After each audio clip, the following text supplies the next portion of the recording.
I decided that I wanted to write a book about Hugo Chavez because there really, the truth about him and all the nuances and the complexities of the guy just did not come across often in foreign media reports. The fact is, he is a politician of genius. He knows how to win elections. He knows how to operate a room. He just lives and breathes politics. He's a political creature.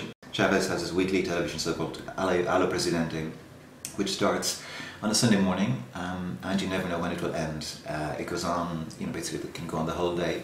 And I had asked for an interview with him at the end of the show, and after about an hour, suddenly he goes, "So Rory, what's your question?" And I was there, "What's my question?"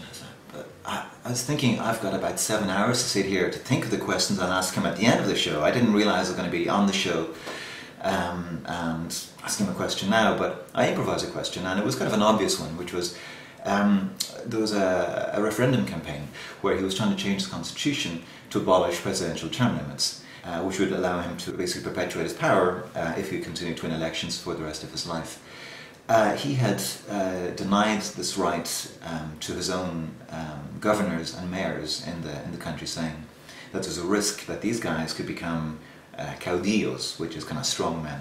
So my question was, well, is there not the same risk to yourself? And boy, there was this awful pause and silence, and I could almost, out of the corner of my eye, the kind of peripheral vision, I could see the people beside me, these kind of mayors, governors, all in the red t-shirts, kind of like almost kind of edging away, so Chavez, he, after he finishes his theatrical pause, he basically launches into a tirade, and this kind of tirade goes on and on.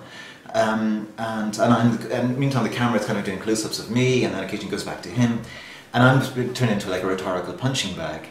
But then he answered with an interesting metaphor. He said the revolution is like a painting. It's an artwork, and I'm the artist, and it's unfinished. And I've got the brush, and the revolution is like an easel, and an artist cannot halfway through a painting hand the brush to someone else to finish the painting. The artist has to finish the painting himself. He's made an art form of the unexpected, of the apparently spontaneous decision, of exercises in caprice. One classic example is the flag, the Venezuelan flag. Chavez, one time he's on his TV show and he's chatting and he's talking about his daughter, Rosa Inez. He said, she had a really good suggestion the other day. She asked me, "Papa, why is it that the horse is facing to the right? When apparently our government is left-wing, the left is the good and the right is the wrong." And he said, "You know what, I think she's right. We shouldn't have the horse is facing the wrong way, basically. So let's change it." And sure enough, within, I think the following week, the National Assembly passed a law authorizing this. And so that happened by basically making a policy on the hoof. That's a demonstration of his power, and in demonstrating the power, he's fortifying his position.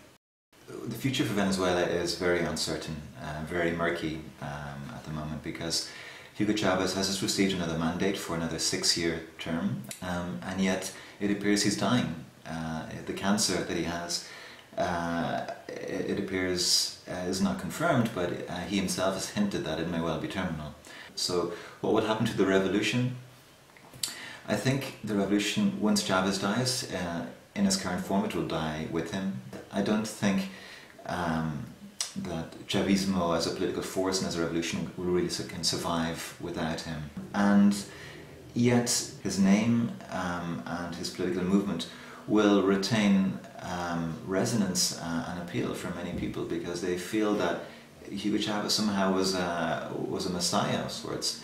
And whereas for me, I think no, the truth is, in many ways he was a very talented man, but also a charlatan. That he promised to deliver a Venezuela that would be free of oil dependence, but really in the end was just has become a very strangely oil-funded basket case.